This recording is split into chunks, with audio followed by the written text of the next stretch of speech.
Hey everyone. Okay, I think I'm live. I'm sharing my screen. You cannot see me, but hello, this is Jamie Russo. Um, this is kind of a bizarre sort of interface, but here we go.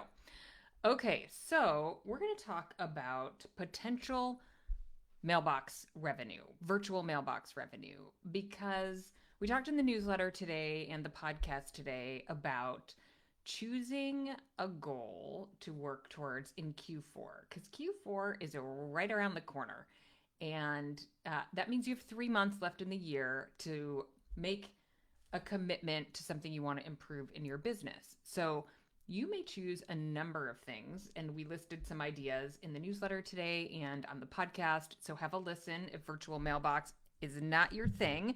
But if you're thinking that you might pursue starting or optimizing your mail program, I just want to walk through the potential revenue and the assumptions and just how to think about the program.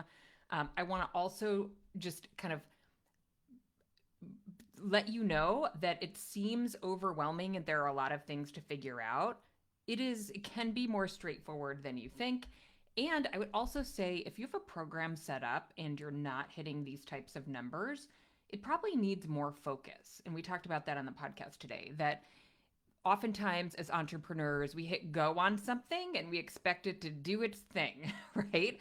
And that is not always how it works. So you need to put in focus, you need to tweak it, you need to market it, you need to actively sell it, you need to make sure your landing page converts. You really need to give it your all and give it some real focus. And so if you're going to pick a project for Q4, go all in to make sure that it is successful. And if it's not, then you'll know, you know what? I tested the crap out of that and it should have worked. I did everything and it's not working. So we're going to try something else.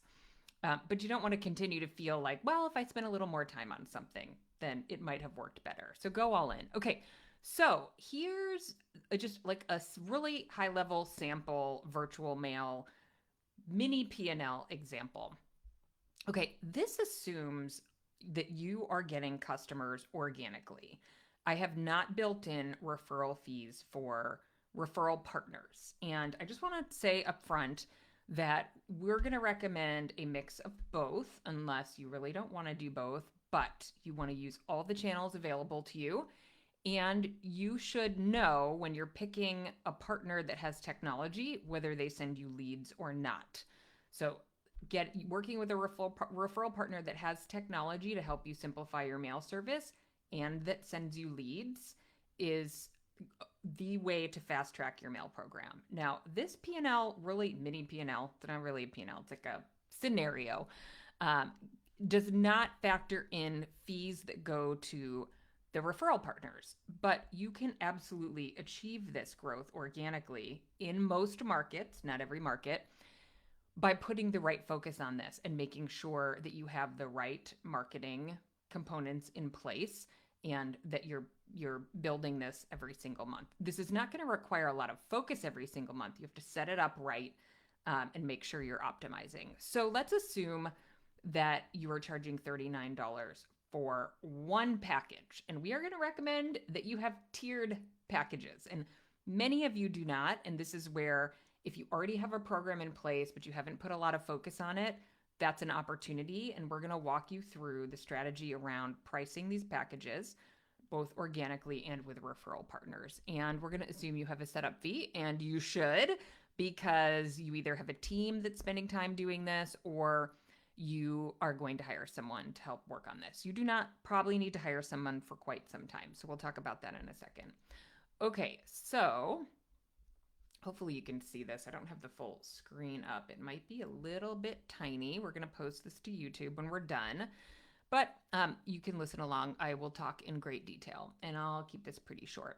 So this is year one, and we're going to assume, so it goes all the way to month 12 over there, which you can't see on my screen, but I don't want to make this too small for you. So we're going to assume that you can net 3 customers a month. And mail service, pretty sticky. You certainly have some churn. That's why we're using the term net. So net means you've gained some, you've lost some, but you've ended up with three new ones every single month.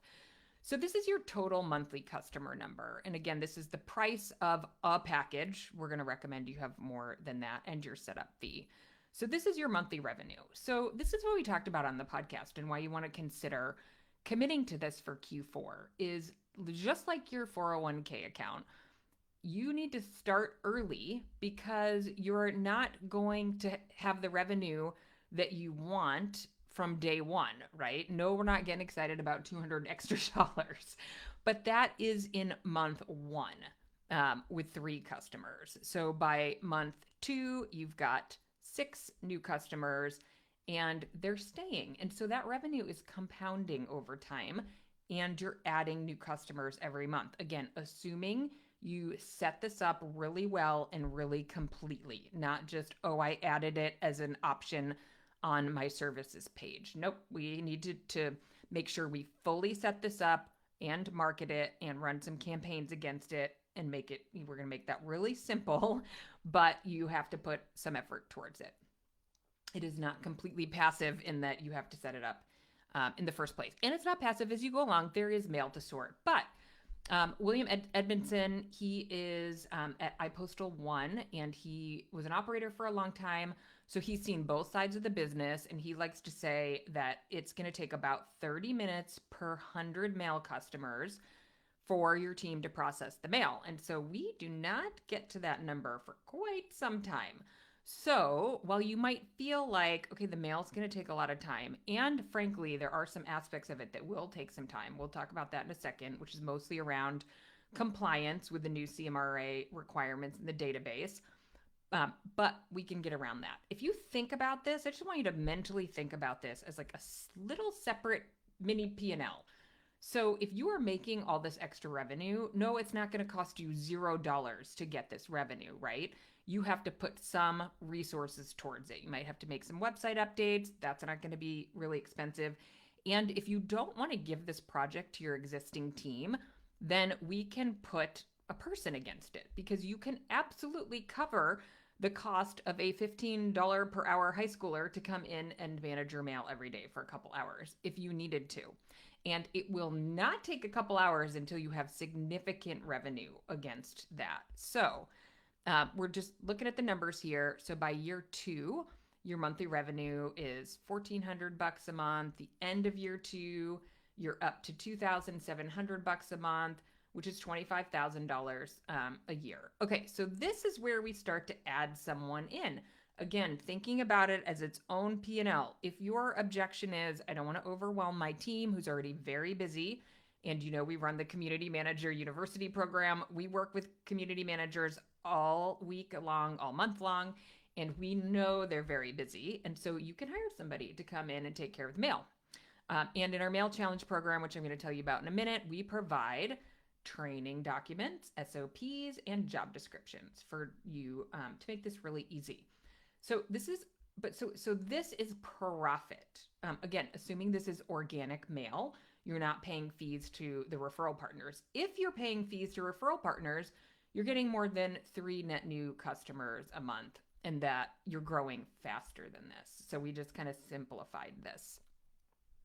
Okay, so we'll just kind of fast forward because now you see how this works. And by the end of year 5, again, this is why you want to start right away. You don't want to wait 2 more years to do this.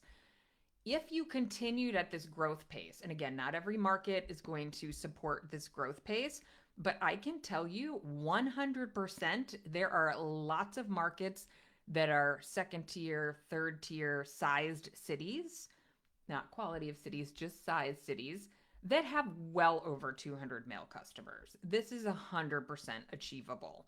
So this number is also 100% achievable. So this is pretty conservative. Again, this assumes really organic growth and that you're just growing this over time, but you can also achieve this even if you did achieve this and you added referral partners. And even if you could only get this growth through referral partners and you were paying out their referral fee, you're still talking about very significant additional revenue that cost you very little in terms of human capital to manage. And we're not saying you need to add mail rooms. You can start your mail program with a locked filing cabinet. Most of your mail customers will not come in to get your mail. Unless you're in a unique market, and this may be the case for you. We do know spaces that have beautiful mail rooms that are accessible to their clients.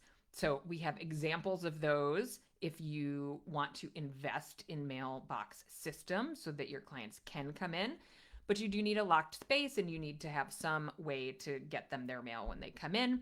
You do not have to be staffed full time. If you're in a smaller market and you're not staffed full time, you still will have demand for mail, and you can work around that by just setting up really clear terms of service with your customers. And speaking of terms of service, this is really all on your own terms. So you can set up a mail program that, if you are trying to run it with your existing team, or you don't have, you don't want to outsource and hire a little team, you can say, look, we forward mail once a week. You can really simplify the process. You can say, look, we process mail once a day, so we're going to give you a notification using technology that makes this very easy within 24 hours. So if it's not possible for you to process mail, on demand for customers that are calling and looking for something, put it in your terms of service, and you just won't get the customers that really need you to manage something right away. And that's okay, because there are plenty of customers out there. So you can really manage this on your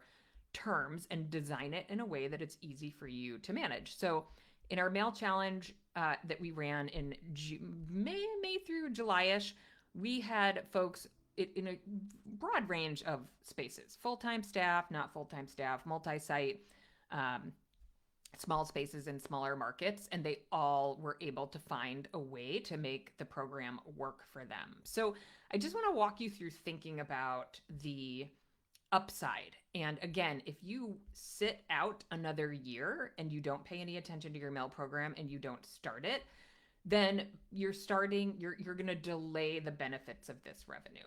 So if this is something you're thinking about, this is the kind of project that you want to take on sooner rather than later, because there absolutely is revenue at the end of that project for you. So we are hosting, in order to help anyone who's thinking about adding or optimizing their mail program in Q4, we're running our Mailbox Moneymaker Challenge. You can get all the details on that at mailchallenge.com. We hosted a cohort a couple of months ago, and it was very successful. We had folks double their mail revenue. We had one group get 9 new leads from a referral partner in 1 week. So that pays for the investment in the program. And the program is really hands-on, because we want you to succeed and we want you to give it the focus that it warrants. So we have 10 weeks with live training, not every week. We have some catch-up weeks for you to get your homework done. And we have live coaching calls for question answering. We will audit your website landing page for your mail program. We will give you all the templates that you need, all of the suggestions that you need. You could literally take all of our recommendations and just implement them. But we will review anything that you come up with on your own. We will review your sales funnel. We'll do, all that stuff just for the mail. And I think a bonus is you get the community of other operators who are also tackling this project for Q4 and are kind of going along the journey with you. We have lots of good brainstorming sessions and problem-solving sessions, and it's also just always really energizing to interact with other operators. So I will put that link in the comments if you're interested in joining us.